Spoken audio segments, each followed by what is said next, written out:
이재명 대통령이 어제 오후 10대 그룹 총수들과 주요 경제계 인사들과 함께 청와대에서 간담회를 열었습니다.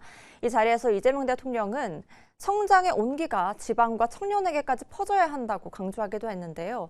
이에 경제계는 대규모 지방 투자 계획을 내놓기도 했습니다. 관련 내용 한번 알아보도록 하겠습니다. 이나영 기자. 네, 일단 어제 간담회 핵심 내용부터 전해주시죠. 네, 어제 간담회에는 이재용 삼성전자 회장과 정의선 현대자동차그룹 회장, 구광모 LG그룹 회장, 최창원 SK그룹 부회장 등이 참석했습니다. 한국경제인협회 등 경제단체 관계자들과 정부와 청와대의 주요 인사들도 자리를 함께 했는데요. 간담회에선 지방 투자 확대와 청년 일자리 방안 등이 주로 논의됐습니다. 먼저 이 대통령의 모두 발언부터 들어보시죠.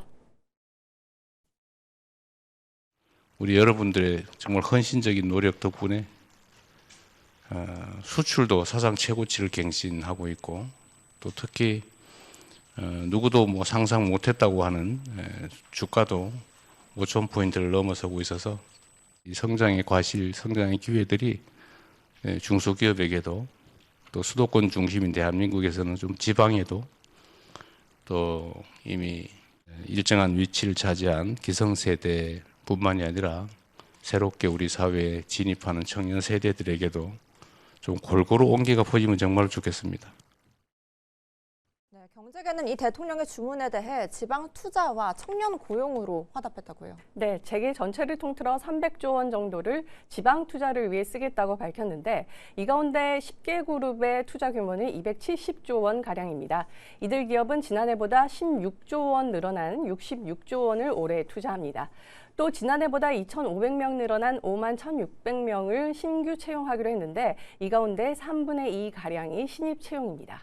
그룹별로 보면 삼성 12,000명, SK 8,500명, LG 3,000명, 한화 5,780명, 포스코 3,300명 등입니다. 류진 한국경제인협회장의 발언 들어보겠습니다. 지금 주요 10개 그룹은 5년간 약 270조 원 규모의 지방 투자를 계획하고 있습니다. 10개 그룹 외에도 아마 다 합치면 300조 원 정도 할 수 있지 않겠는가 생각합니다. 과감한 투자로 지역의 생기를 불어넣고 소외된 지방 청년들에게 취업 기회를 제공하고자 합니다. 네, 숫자만 보면 굉장히 상당한데 지방 경제 또 지역 부동산까지 좀 영향이 있을까요? 네, 여기서부터는 기대와 현실을 나눠서 볼 필요가 있습니다. 투자 규모 자체는 크지만 이제 시장에서는 이게 완전히 새로운 투자냐, 아니면 기존에 예정돼 있던 계획을 묶어 발표한 것이냐를 따지고 있습니다. 특히 반도체나 배터리 설비처럼 대규모 공장 투자는 이미 기업들이 중장기 전략으로 잡아둔 경우가 많습니다. 이 때문에 지방 전반에 온기가 돈다고 보기에는 아직 이르다는 평가가 나오고 있습니다. 이와 관련해 부동산 전문가의 시각 들어보시죠. 적은 금액은 아니에요. 투자하는 게 반도체니 물류센터니 이런 부분들을 만드는 거잖아요. 그러니까 이런 부분들을 만드는 비용으로 그런 정도의 시설 투자를 하겠다라고 하는 게 사실은 이 대기업들 반도체를 비롯해서 하이닉스니 삼성이니 하는 이런 데에서 투자하는 원래 투자 계획이 있는 부분들에 대한 금액이 그 금액 아닌가 싶어요, 사실은. 네, 그럼 지역 부동산 효과는 어디서 보게 됩니까? 네, 투자가 실제로 이루어지는 곳이냐가 기준입니다. 예를 들어 반도체나 산업시설이 들어서는 청주나 평택 같은 지역은 일자리와 인구 유입이 동시에 일어나면서 부동산 시장에도 일정 부분 영향을 줄 수 있습니다. 하지만 이번 투자와 직접적인 연관이 없는 다른 지방까지 같은 효과를 기대하기는 어렵다는 게 전반적인 진단입니다. 효과가 없다라기보다는 투자되는 지역, 예를 들어서 청주니 평택이니 이런 지역들은 당연히 효과가 있죠. 그렇지만 그런 지역들 말고 다른 지방들, 그러니까 해당 투자 대상자와 무관한 이런 지역들 같은 경우는 의미를 부여하기 어렵죠. 네, 정부는 최근 129 주택 공급 대책도 내놨습니다. 수도권 지역에 6만 호 공급이라는 파격적인 대책을 마련하기도 했는데 이후 잇따라 비판의 목소리도 나오고 있거든요. 네, 이번 대책과 관련된 관할 지방자치단체와 주민 반발이 거센 상태인데요. 정부의 강한 공공주택 공급 의지는 확인됐지만 시장 안정을 위해서는 지역사회 설득이 필요하다는 지적이 나오고 있습니다.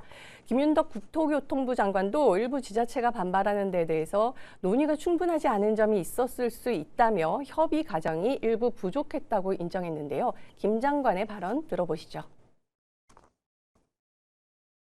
또 과천이나 서울시와 충분했냐고 얘기한다면 충분하지 않았던 점이 있었겠죠.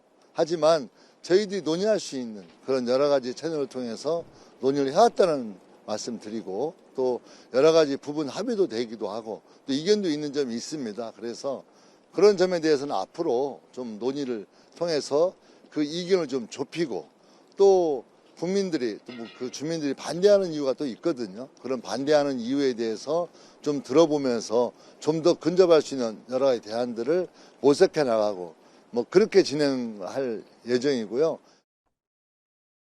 네, 결국 정부는 도심과 역세권, 지방 거점을 중심으로 주택 공급을 늘리겠다는 의지를 보이고 있습니다. 즉, 일자리는 기업이 만들고 집은 정부가 뒷받침하겠다는 그림인데요. 다만 이 역시 기업 투자 지역과 주택 공급 지역이 얼마나 맞물리느냐, 그리고 청년들이 실제로 살 수 있는 가격이냐가 효과를 가를 변수입니다.